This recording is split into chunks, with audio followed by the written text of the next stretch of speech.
Hello, and welcome back to the Argyle SMB Finance Leadership Forum. My name is Brittany Sullivan with Argyle, and it's great to have everyone joining us today. A couple of notes before I turn things over to our panel moderator. First, a quick reminder to stop by our sponsors' virtual booths at any time during today's event and for the following week. Our partners are committed to providing you with valuable content and a great overall experience. At any time during today's event, you can visit their virtual booths from the main agenda page, which include complimentary materials, information, and meet and greet opportunities. For those seeking CPE credit today, you must answer at least 3 polling questions and remain on the session for its duration.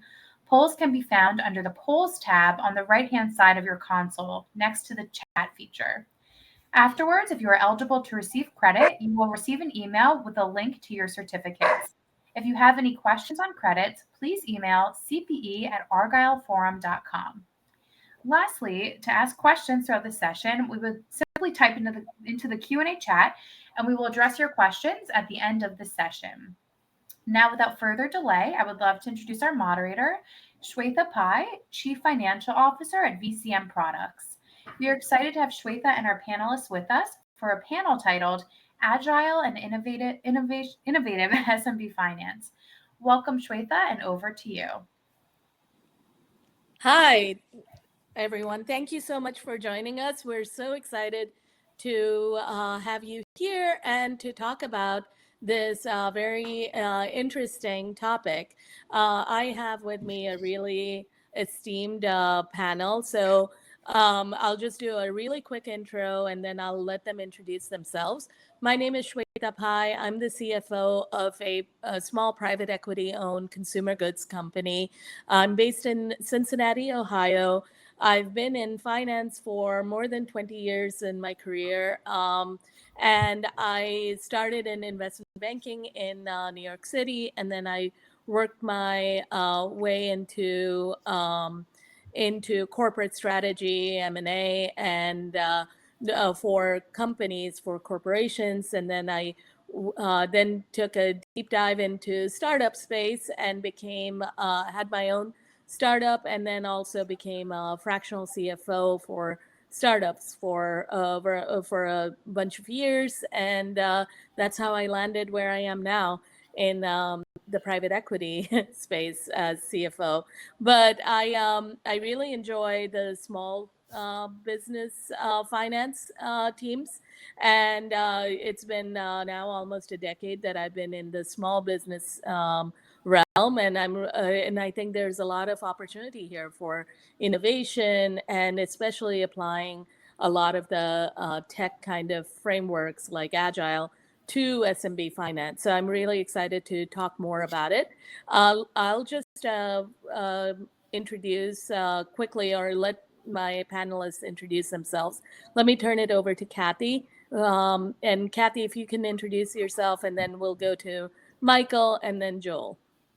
Hi, everyone. I'm Kathy Pham. I have been in different areas across the private sector, government, nonprofits, academia, where I currently teach a class in product management and society at the Harvard Business School and the Harvard Kennedy School. I'm our Vice President of AI here at Workday, and right before this, I was serving on the National AI Advisory Committee, advising the White House on various AI matters. So I think a lot about the role of technology helping businesses of different sizes and how to find the right technology to fit our problems, and not just throwing tech at a problem, which right now with AI and machine learning, it's a really interesting thing to think about.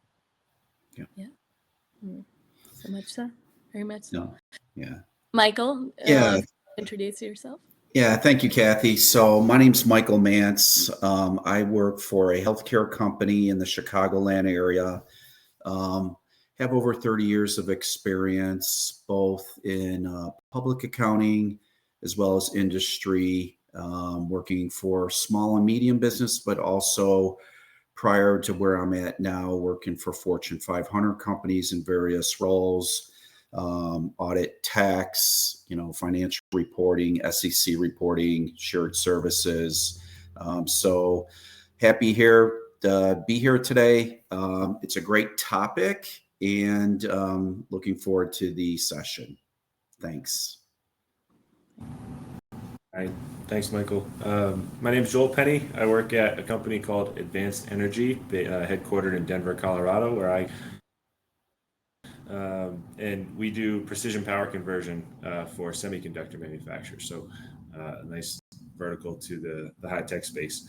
Prior to this, I worked at a bunch of Fortune 500 companies on the larger scale of things. And so this is my first role in kind of the SMB space. And it's been a fun transition to just see how the company operates a little bit differently than some of the previous mega conglomerates that I had worked at previously. So a lot of parallels, a lot of differences, but also excited for the conversation today, excited to learn from my fellow panelists. And Shweta, thanks for walking us through it today.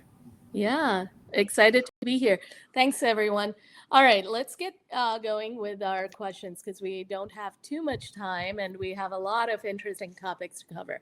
So the first question I'd like to kind of get started with is just, I want to hear about your experience, especially within kind of the small, mid-sized businesses, and how has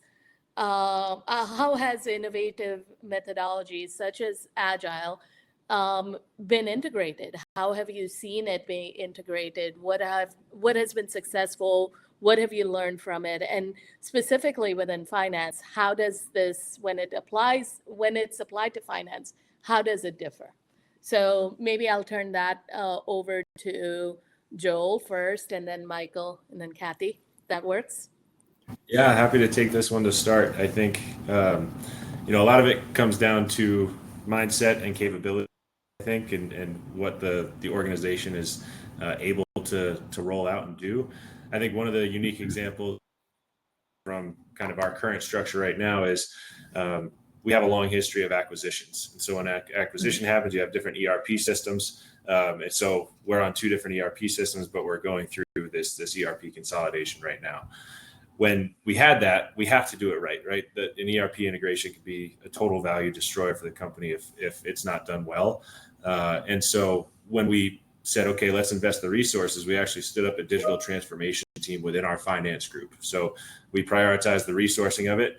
And that team does a lot of valuable things for the company, but really we see it as 2 different pillars. So they help us stay on track with our ERP integration for the acquisitions. But where we see this kind of agile methodology come into play is that we now have a dedicated finance specific project management team to help us work through all the different things and keep all of our functions, accounting, FP&A, treasury, AP, AR, everything accountable to continue the progress on our kind of step forward, not having to do with the ERP integration. So we've seen that kind of have a double benefit for us where we have a dedicated project management team that is expert in these methodologies so that we don't need 100 experts in it. We only need 1 or 2 that can help drive us in the right direction.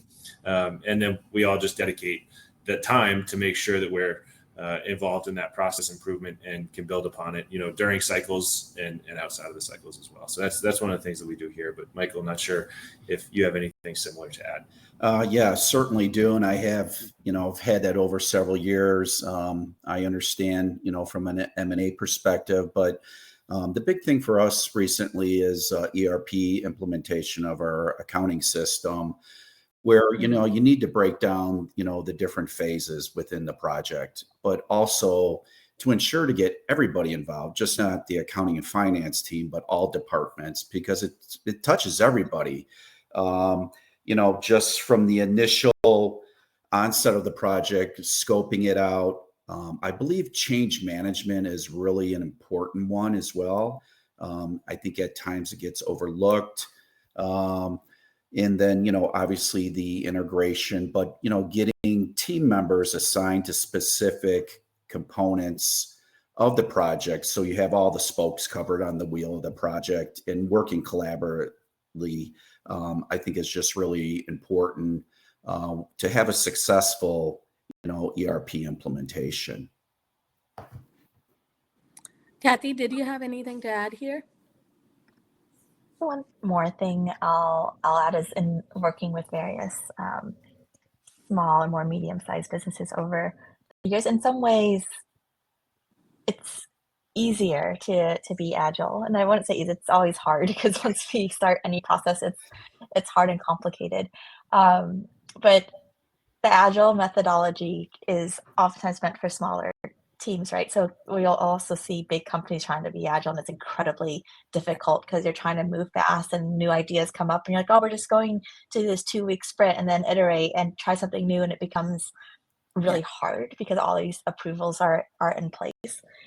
So one of it is leaning into parts that are of a benefit on being just a smaller organization. And then one thing that also wasn't mentioned yet is y'all probably have a ton of tools that you deployed that to really help make the Agile process possible, and to not ignore that part, because sometimes even just the basic tooling of like what project management tool you're using, it will like limit getting anything done. Yeah, I think you're right. I mean, that's actually a really good point. I found that in smaller companies, it is an iterative process, but the feedback loop that is so important for it ends up being so much smaller and faster that you can actually make decisions a lot better if it's deployed correctly. The challenge I find is that I think with small businesses, there's just not that much focus. It just gets overwhelming. So like having a process in place when you don't have that many people to begin with, that can be really challenging when you're putting together a new process. But once it's in, I think you're right. Like it works so much nicer because it's designed for smaller teams.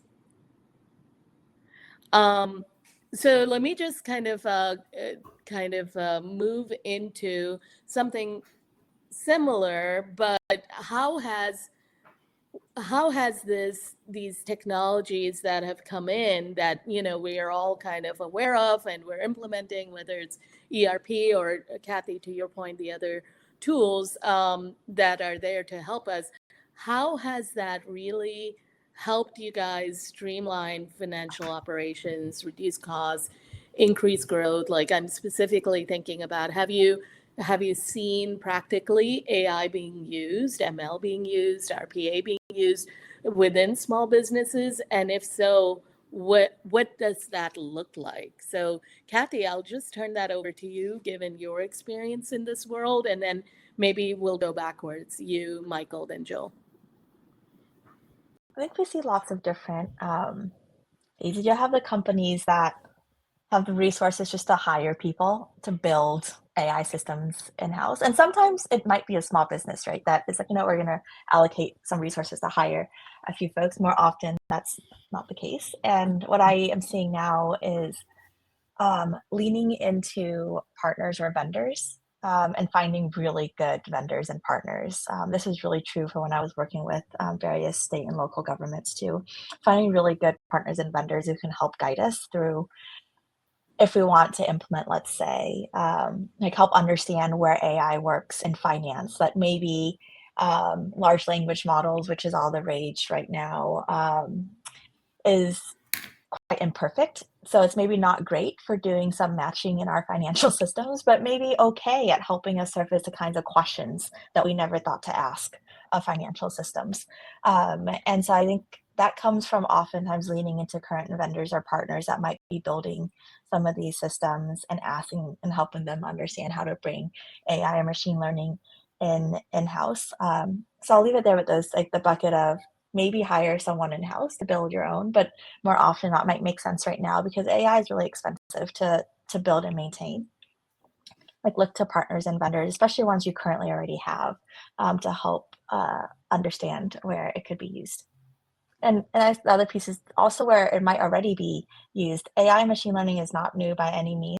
If you, even in the consumer space, most of your everyday things, whether it's maps or email, has some version of AI machine learning in it already. It might be worth just asking, like, hey, are you using any kind of machine learning now? And something that I bought. Yeah. Great. Yeah, third-party vendors are key. Yeah, Michael, I'd love to hear your experience. That's great insight, Kathy. What I've experienced kind of piggybacking onto the implementation we just had, just really, in the accounts payable process, leveraging OCR versus kind of manual processes, which are prone to error. I've also utilized RPA over the years, really from an account reconciliation standpoint. One in particular that I worked on previously, just data gathering has been very helpful from an RPA standpoint. And really specific to, we had like the sales tax project where there was just an abundance amount of data, very manual process where it took several days and it, decreased the time to several hours. So just leveraging that technology, but also to Kathy's point, talking to the vendors, seeing what the right fit is for your company, but just reassuring, that specific vendor then can grow with you, but also leveraging your network, like the individuals here today, to see what worked for them and which vendors didn't work or did work. I think is always something that you need to do at the beginning stage of any project. Yeah. Have you guys come across scale as being a determinant at all? And Joel, I don't know if this applies to your work as well as in your experience as well, but that's one thing that I would wonder is there a scale limit to applying these large scale models to data when it's a small business and there isn't that much data and there isn't that much history, especially if you're a startup, or in the case of my company, it's been around for 10 years, but it was tiny for most of that time. Only after an infusion from the private equity has it started to grow, but that's been 2 years, right? So how do you, is there a scale component that we need to consider when we look at small businesses? Yeah, I'm happy to give an example from a previous company that I worked at where we implemented some machine learning forecasting. And so Yeah. I actually think, in my experience, having a smaller data set is beneficial to start with, just because there's less kind of white space to go and chase down, and you can kind of limit the inputs and then make sure that you can validate some of the outputs. Because we tried to do some forecasting.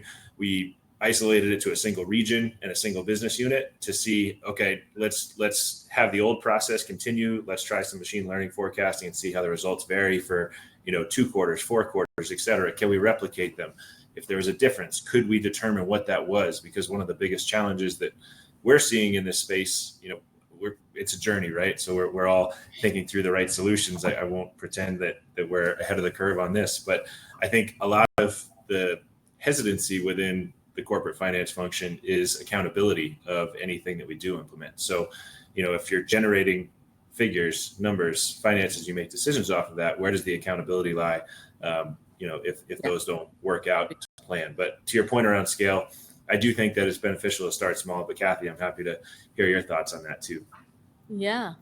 No, I've done big and small, and I think I agree. I think starting small is really helpful. There's a whole, if y'all want, there's a whole movement around now small language models as well, and there are these trade-offs, right, on a lot more data, but maybe less accuracy versus, and there's like a medium there somewhere. But there's actually a lot of discussions around small language models as well. So definitely not a deterrent. And I think because of the hype, there are a lot of interesting resources out there to start, even no matter where you are, or maybe there's somebody else has like open source some models that might fit for your business.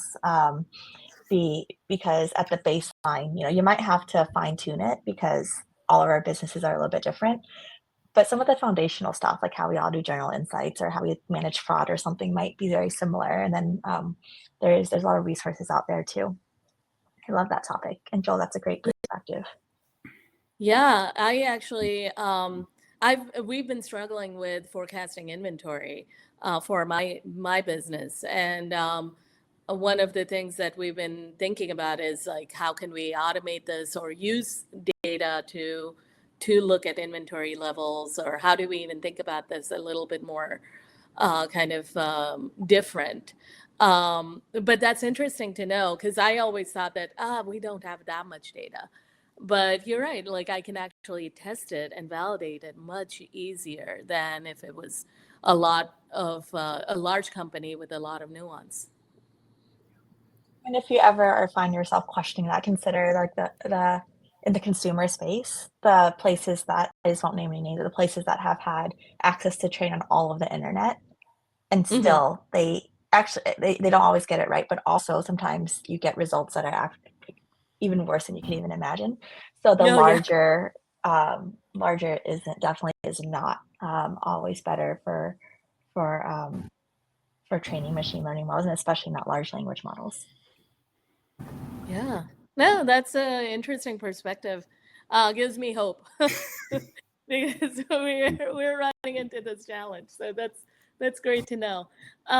Okay, let me just kind of switch gears a little bit and just quickly talk about what does when we are talking about things like innovation and change and project management, change management, one of the big things that always come up is people and culture, right? Those are often the linchpin of any of this. So I want to understand from all of you guys, what does this look like? What does a successful culture of innovation in a small company where there aren't that many people to begin with, so it's often a culture of wearing many hats, doing many things, kind of working. There's no structured boundaries of this is only this is what I play in, and this is it or whatever. It's just everybody's doing everything that they possibly can. In that kind of a mindset or that kind of a framework, what does successful culture of innovation look like, especially around flexibility, that feedback loop, preparedness, agility? What does that look like? And maybe I'll start with Michael this time and go to Joel and then Kathy. Okay. Good question. So, first of all, I think you need to have the right team players in place for this specific. I think you need to have the team that's very open to change. Most, a lot of people I've seen over the years are not. They kind of want to do it the same old way and not leverage the technology. But there's so much out there to make you work more efficiently and effectively. And I think that's kind of where the key comes into where I discussed earlier with change management to help those people get over that hump. And, just being open to new ideas, and then, as a team working collaboratively, everybody voicing their opinion to vet, what is going on just to address all the issues that you guys can come across to, which, I think leads then to, more of a continuous process improvement environment, which, I believe helps the team members from a personal development standpoint. And I think it also really helps with employees from an employee retention because they feel like they're needed, they're wanted, they're continuously learning. And I think that's an important fact as well. Yeah. Yeah, I can add to that, I guess, just, fostering curiosity regardless of what the topic is. So if this is something that you want to lean into and you really want to figure out with then you want to foster curiosity, talk about it in a staff meeting, acknowledge your vulnerability about it. Say, I don't really know what this might look like, but what does everyone else think? And try to just get that curiosity sparked, and also leverage, to your point, the team members that might have an increased interest in a specific topic that you want to channel, right? To your point, Michael, great development opportunity for them to kind of pursue maybe a personal passion, but also contribute to the business in that way. So I think those are important. I think it's also important when you talk about these, they're kind of seen as incremental skill sets, or yes, I'm doing my job, but what do you mean I also have to figure out how to automate it, or whatever it might look like? And so if you can foster this forward-looking view from a process perspective to say, hey, it might take us twice as long to do this for the next 3 months because we're going to invest the time to learn, we're going to invest the time to plan, we're going to invest the time to develop, but 3 months, 6 months down the road, we're going to be reaping the benefits of that efficiency, and we're going to be able to spend time doing other things in the organization. I think it's really important to keep that end state in mind so that people stay motivated in the short term to maybe put some extra effort into what it is that you're trying to achieve. Yeah. So with that, I'll turn it over to Kathy. You're such a good leader for having that idea. Plus, curiosity is something I've talked a lot about with my teams as well. And how we execute that is so important, right? So for example, if our org's like, yeah, we should have curiosity and we should learn, and then you get a slap on the wrist if, because that requires time. So then that there has to be a trade-off somewhere. So people, leaders or managers have to understand that, well, someone can go off to learn something and it won't affect this other thing that they're doing. And Joel, to your point, those communities of learning are so critical. And I think it might sound obvious saying it out loud, but like the act of having a community, especially if you're remote or part remote or hybrid, creating that space, maybe like just putting stuff on calendar where this is the time we're going to learn about this new large language model or this new AI thing, is so critical. And then I love that point so much you just ended on with, it's okay if we don't realize our return on investment within the first 3 months, because change is hard, and that it's okay. And then you keep going. Or if you don't realize the return on investment because someone tried something new and risky, that they're not now somehow dinged for it, because then that's a quick way for people to stop experimenting and trying pretty fast. Yeah, I mean, so earlier in my career, one of the corporations I worked at was really big into their version of the Toyota manufacturing process. It was a large manufacturing company, and so they implemented lean. Part of it was constantly doing. Everybody had to do kaizens in constantly. And it was, it was by constantly. I mean, I think everybody in management had to do it, something like once a quarter, 4 times a year, which ends up being quite a lot if you think about it, because there's travel involved, going to the plant, stopping whatever process that is undergoing the Kaizen right then, and doing it with a team of people you don't know. But the interesting thing was that it led to a lot of ideas, innovation, because it signaled that the company was really passionate about empowering you to come up with new ideas, and even spending time and, hey, take time away from your work and go to this plant and stop everything and really focus on it. But it was also this idea of, empowering you to take risks and problem solve. And I think that sometimes counters with that thing that, Joel, I think you brought up around accountability.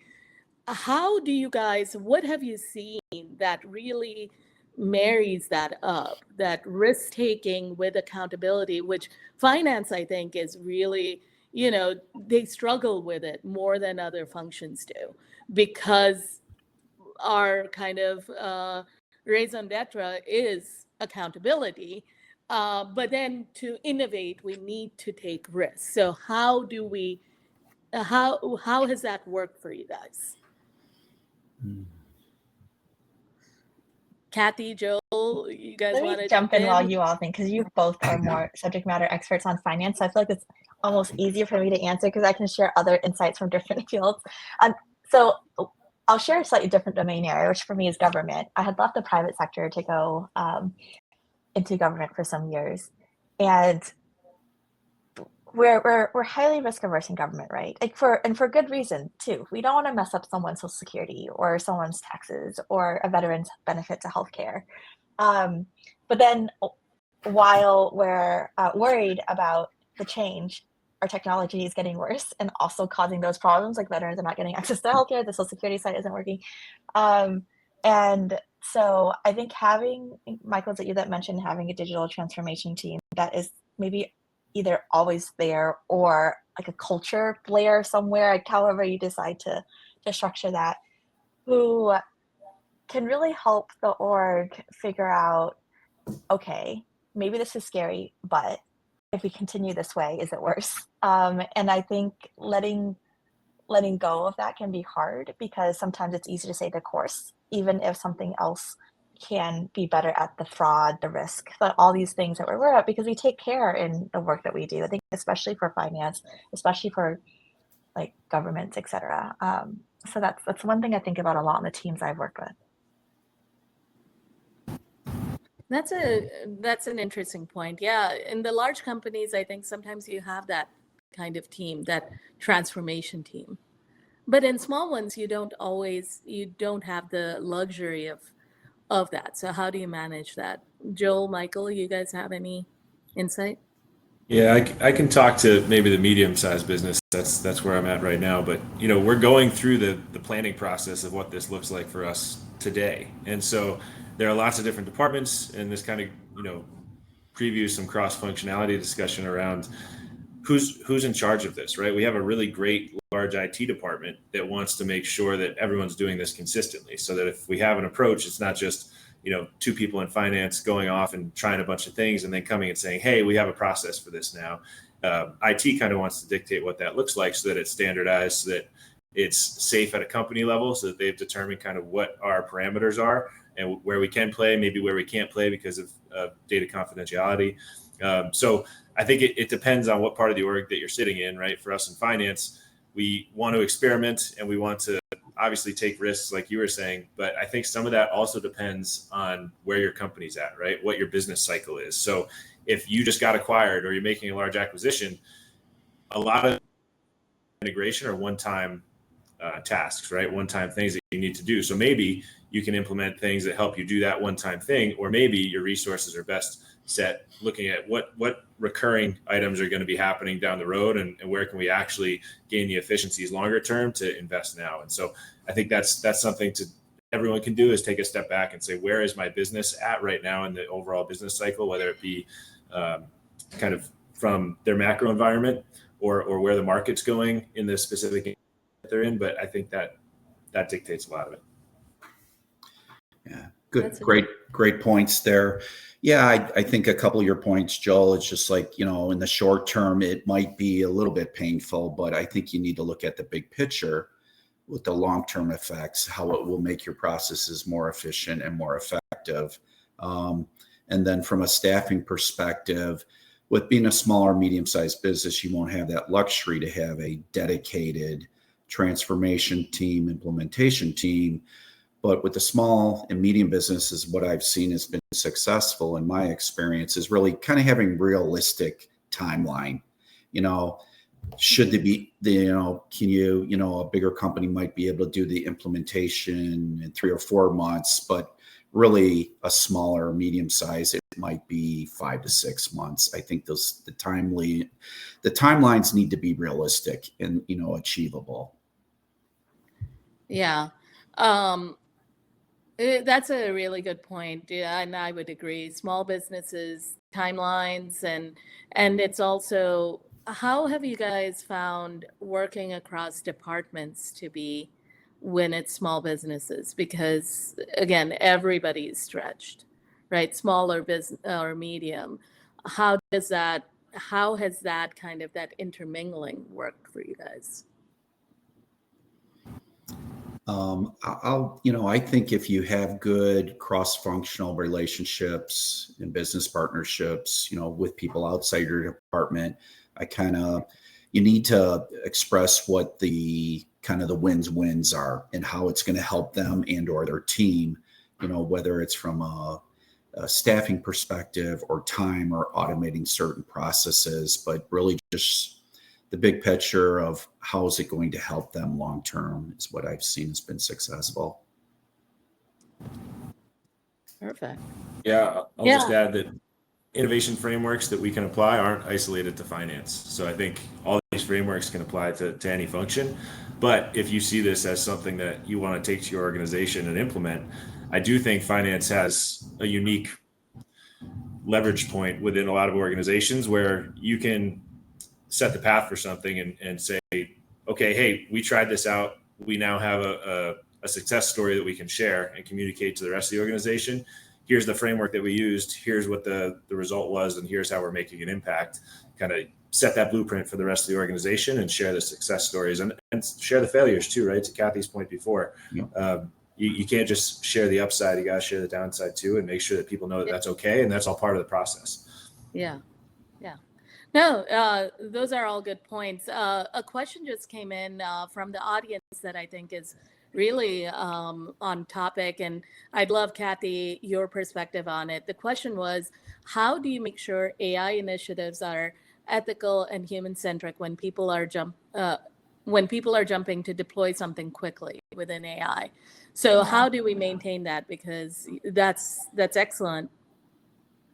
Thank you for asking that question. Yeah. It actually is my area of research for about 6 years, because it's such a critical topic. I think one, especially as we're deploying really quickly, as you know, when you move fast, you sometimes put aside certain checks that you normally would have. I think one way is to also carefully evaluate every tool you bring in-house, whether it's a vendor you've purchased, whether it's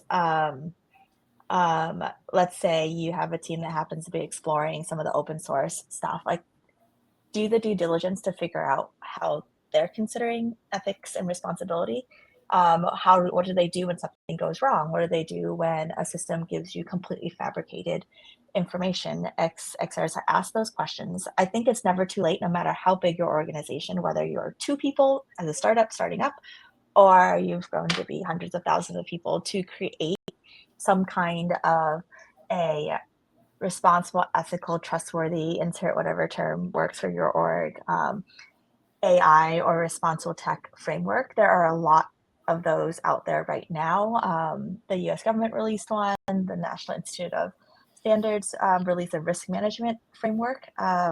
Workday has one, Google, like lots of different versions of some kind of an ethical response to AI, which helps you understand these are the questions you should ask about the data, the models, when you deploy it into the system. So when I think about AI models, there's the model part, which is just a technology. So if you know about ChatGPT at this point, the underlying technology, which is GPT, has been around since 2019, right? And it took the tool, like the user experience, the human part of it, the ChatGPT part, that made it so that a lot of people knew about it and were able to use it. And ChatGPT's experienced its own issue, right, with sometimes surfacing answers that may have ethical concerns. So for all of us who are not that, when we use the model, so our equivalent of whatever GPT is, we have the power to figure out what the user human side of it is, how we use it in our financial systems, how we use it to surface skills. At what point do we put in some level of explainability that says, hey, this is generated by AI, and figure out like the user experience pieces of the AI systems that we deploy. Yeah. Do you guys, Michael and Joel, do you guys have anything to add? I mean, not just AI, I think this kind of applies with any automation that is coming down the pipe for finance as well. How do you guys balance the, human-centric nature of all of this technology?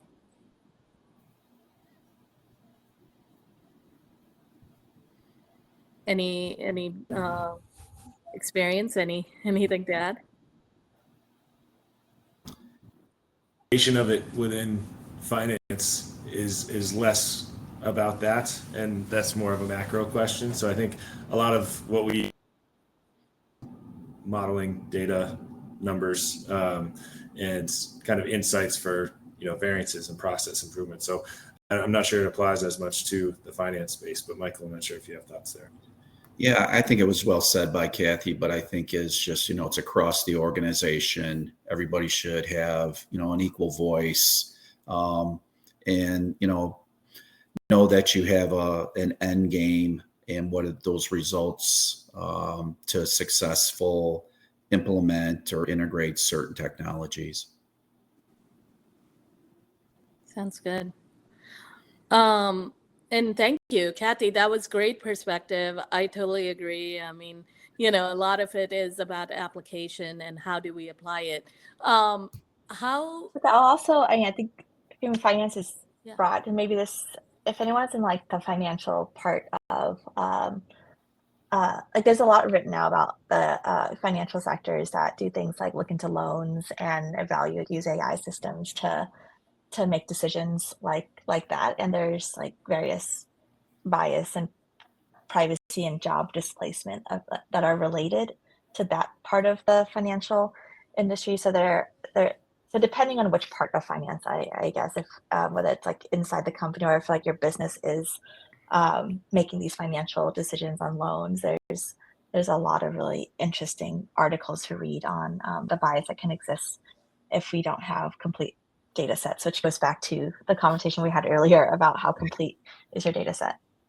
yeah, that's a good point. I mean, I'm speaking primarily from a experience of, companies that are, that work, that have finance within the company. So the financial processes within the company. And from my perspective, working in startups and small businesses, I think technology can be really useful for scaling because we don't have the luxury of people. We don't have the luxury of a lot of, processes. I think a lot of times because the resources are so limited, technology can actually help us scale and make sure that we actually can put in a level of sophistication that wouldn't have been possible in without technology. So that's kind of where I get very I find it really useful to have technology within small companies. But we have about 8 minutes remaining, and there are a lot of questions that have come in. So I'm just going to go through a couple of them really quickly. One of them was around kind of the topic, how can this be, and this kind of goes back to the resource being limited, but how can agile methodologies be implemented without a large dedicated team? That was one of them. What have you guys seen really quickly? If whoever wants to jump in, just jump in and tell me what have you guys seen without a large dedicated team? How do you guys, how have you done agile?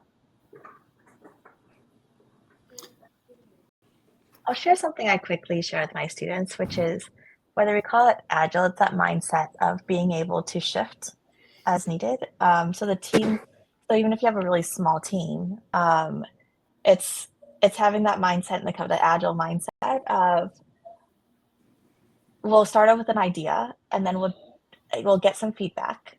And then we're okay with shifting as needed, or at least understand the guardrails for when like what we really, really can't move and what we can move. And it's less so tied to the team size. And it's more for me the mentality of creating that space where you can iterate and shift and change priorities. Great point, Kathy. I just think, to be successful, you really need to prioritize, have open and transparent and effective communication, especially in these remote environments we are in today. Which I think then ensures that the entire team is on board, whatever task or project that you're currently working on. Yeah. We got some great questions, guys. So I'm just going to keep going with some other questions that came in from the audience and kind of get your perspective. And maybe, Joel, you can talk about this one. How do we get buy-in from other teams so that or from within finance who have gotten comfortable with traditional processes? So how do we get that buy-in for a new process?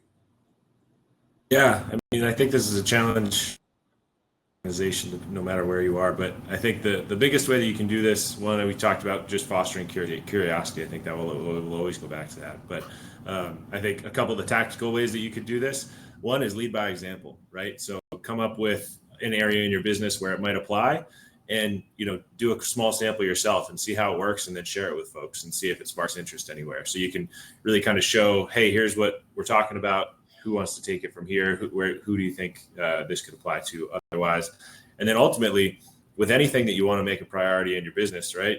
If it's part of your strategy and you communicate that well and you align the incentive structure of your organization, it will drive the behavior and the results that you want. So if this is really important for you to kind of move away from traditional processes to a more innovative framework to creating solutions, then think about, what is our incentive structure, incentivizing the folks that we want to have that innovative mindset to do so. So make sure there's no barriers to that. Yeah. Anything, Kathy, Michael, you guys want to add in about getting buy-in and change management? I mean, I think this goes back to change management. I think it was well said by Joel. I would concur with that. Just getting everybody's buy-in and really kind of what the long-term effects are going to be to make their job, easier, more, and utilizing it more efficiently and effectively. Yeah, perfect. The other question that came in was, beyond cost savings, how can new technologies create a competitive advantage for small businesses? I mean, my take on it is scalability, but I'd love to hear your perspective. To me, it's less about cost, honestly. For small companies, it's more about scalability and growth, and allowing your company to grow and placing it in the right place so that you can grow. That's what, to me, is the biggest advantage for this, but would love your perspective. Kathy, I know you worked on this, so maybe we'll start with you this time. I think I'll punt that over to Michael or Joel. Yeah. I think you hit a good point with scalability. Our company's been growing double digit from a top line perspective. And when you choose a process or an ERP system, a payroll provider, you might have, 100 employees, but you're ramping up where you might be at 500 in a couple of years. Especially on the ERP side, from a transactional level, you want to have the right ERP system in place to support that, because you don't want to redo and have another ERP system, a few years down the road to support that scalability. So I think that's very important, like the small and medium-sized businesses as they're growing. They can grow organically, or like Joel mentioned earlier, he had a good point, is, through acquisitions as well. Yeah. Yeah, and I'll just add to what Michael said there. I think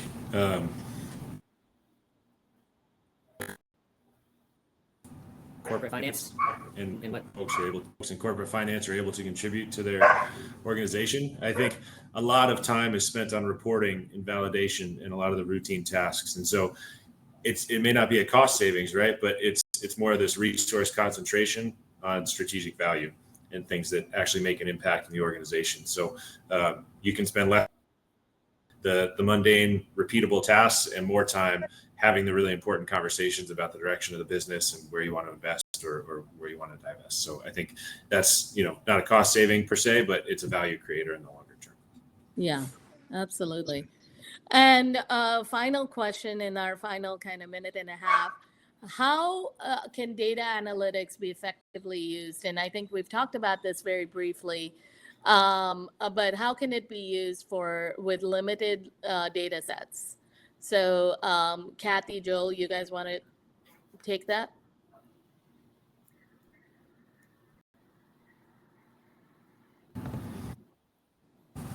I can just add a tangent of this, kind of answering it partially, I guess. But I think, one of the first steps in all of this that we're focusing on right now is your data clean enough to use. So I think, you can insert garbage in, garbage out type mentalities, or you can take the time saying, I know this is going to be important in 6 months or 12 months time, and we're going to invest the resources to do this. But right now, what can we control to make that better? And it's cleaning up the back end of things. Your cost center structure isn't outrageous, that you have the right alignment in your hierarchy within your ERP to make sure that when you do actually implement these things, it's a lot simpler for you to digest, and you have some backbone there to work off of. But Kathy, I don't know if you have anything to add there. Yeah, I think that's a great point about, especially when you're small, you almost have the benefit of building some maybe newer processes. So make sure the process of how you get your data in is as clean as possible, and then cleaning up our data if it is not there. But I think the other part too is to ask ourselves, why do we need more data? Like if the data analytics we need is to understand just our current, like what's going on in our current group of data, then that's okay. But if it's limiting because we need to tie it to like other data sets to better have a comprehensive view, but it's really before going to is spending time trying to figure out what other data sets to bring in, really asking what do we actually have to know or understand, and then really thoughtfully bringing different data sets together. So there are lots of processes or maybe even vendors that can help bring in other missing gaps too that we might not have. Yeah, that's a great point, to ask the why. Why do we need more? That's really good. Yeah.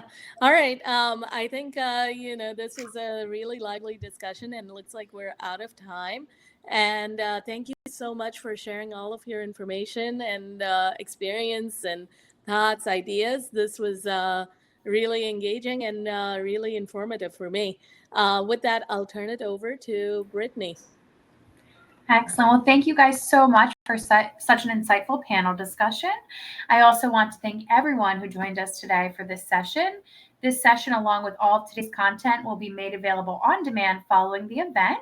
Our next session will begin at 12:40 Eastern, which will be a keynote titled SMB Finance Evolution, Defining New Roles and Responsibilities. Please click on the join button that will appear on your screen to be redirected, and we look forward to seeing you there. Thank you guys again.